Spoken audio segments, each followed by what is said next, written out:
everybody. Thank you. All right. So basically, I have kind of a confession to make. When we originally decided to come and speak, we were originally going to talk to you about images of Black women in media. And, you know, while that is for obvious reasons, that's a topic we care about, we decided instead, after listening to these conversations, to really talk about diversity and inclusion, because those two words can really feel like an elephant in the room, oftentimes, and those phrases are kind of thrown around a lot, and sometimes we're not really sure that everybody's really clear what they mean. So, April, what does diversity mean to you? So I travel around the country now because of Oscar So White, having conversations with organizations and corporations and universities about diversity and inclusion. And so I always try to start it out by saying the words are related but much different, because inclusion is much more intentional than diversity is. So let's think about, for example, CNN. CNN has a great news channel. It does a lot of good work. And if you look at the actual commentators that they have and the actual hosts, it's diverse, right? Because it has someone like Don Lemon, who's got his own show. But is it inclusive? Because is Don really speaking to issues that are important to all people, or does he have just a particular point of view? I think that America is often called the melting pot of the United States, right? And that's really a problem, because we don't want to melt. We don't want to have one homogenous group. What we want is to make sure that we are honoring the differences and the nuances of everyone in this country. So instead of saying we are a melting pot or we're trying to become a melting pot, let's think more about fruit salad. Okay? You have this big bowl of fruit salad, and you've got strawberries and pineapples and watermelon. They all coexist together. They work well together. They're fantastic together.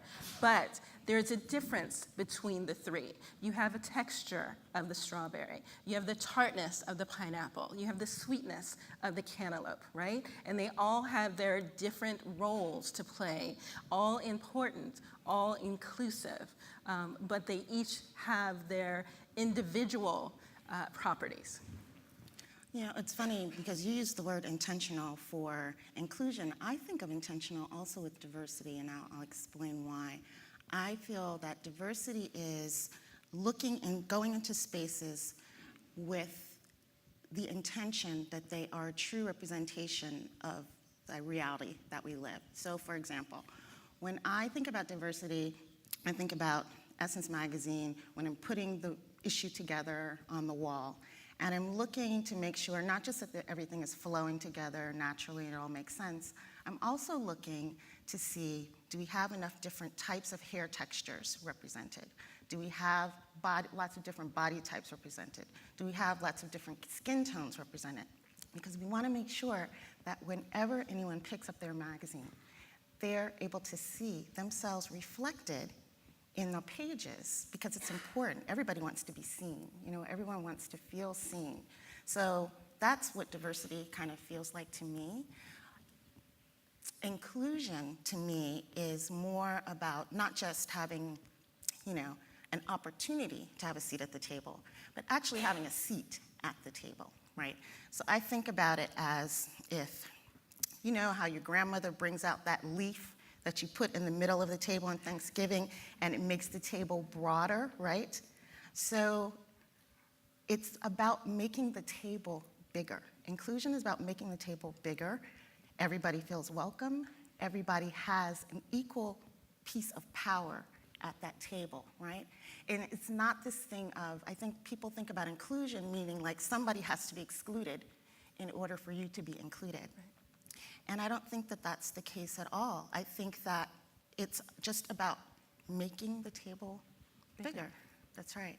So you write a lot about these issues for all kinds of publications. You most recently wrote about the doctor who was on the plane, the Black woman doctor who raised her hand and volunteered because there was someone in distress. and no one believed that she was an actual doctor. So how, when you're thinking about why it's important to see diversity and inclusion, how can you apply that to that situation? Right, so that happened twice in the past month, that a Black woman volunteered to assist someone in distress, and both times it was a Delta flight attendant who didn't believe that she was a doctor or required additional credentials because she didn't look like a doctor. And who knows what that means? I mean, Shonda Rhimes should have put all of that to rest, right? I mean, we've got Grey's Anatomy, we've got doctors of all different hues and disabilities, and and the LGBTQIA community. Everyone is represented. So what does that mean in 2016 when a woman comes forward and says, I'm a doctor, and someone says, no, we don't believe you. Let's have this older white male doctor treat the patient. Meanwhile, while they're having this conversation, there's a passenger in distress. And I think all of that speaks to the implicit bias that we have that was talked about a little bit yesterday. What does it mean? What is your frame of reference? And we all do this. And so, we all do this. So there's no judgment there. But let's make sure that we're broadening our thought process and being more intentional about the choices that we make and the thoughts that we have when we're bringing people to the table, for example. So, I do a lot of work in entertainment now because of the Oscar So White thing. So the example I use is Godfather 1 and 2, right? Fantastic movies directed by Francis Ford Coppola. Everybody knows them, they're classics. Now, he had a particular point of view because of who he was, his ethnicity, his background. He told those stories in the perfect way. Now think about Godfather 1 and 2. We really don't talk about 3. And let's think about Godfather 1 and 2, but now directed by Michael Bay. Also a fantastic director, right? But an incredibly different movie would be made because of his implicit bias, because of what his frame of reference is. So the challenge is to make sure that you overcome that bias, that you're thinking about why things have to be one way and they can't be another way. And one more quick example I'll give you is The Martian by Matt Damon. Great film, he did a fantastic job in it, but there was nothing that necessarily said that the Martian that was left behind, the astronaut that was left behind, had to be a straight white male. Right? Why couldn't that have been a person of color or a person that was, that was openly gay? Because it's a difference in the frame of reference. And those are sort of the questions that get to the implicit bias that we all have and need to overcome. So if you wanted to, obviously this is something that we care deeply about and want to encourage more people to care about as well. So what are some of the frustrations that you kind of encounter in getting people to understand, why it's so important? Change is hard. And if you've been thinking the same way for 20 or 30 years, having someone come in and shake you by your shoulders and say, no, let's think differently, there's always some pushback.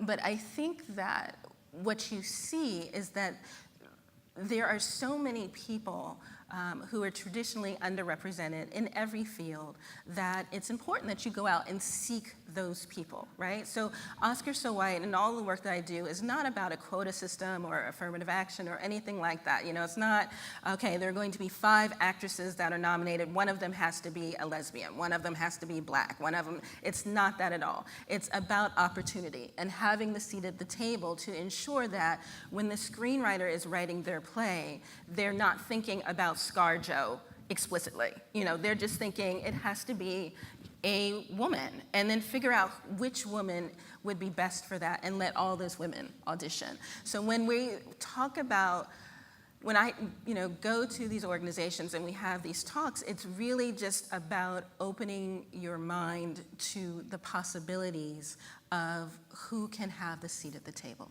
I think it's really interesting that we have all these hashtags now, right, that kind of serve as advocacy and give us voice. You think about Black Girl Magic, you think about Oscar So White, you think about all these different hashtags. Do you think that that's an effective way to get a message across?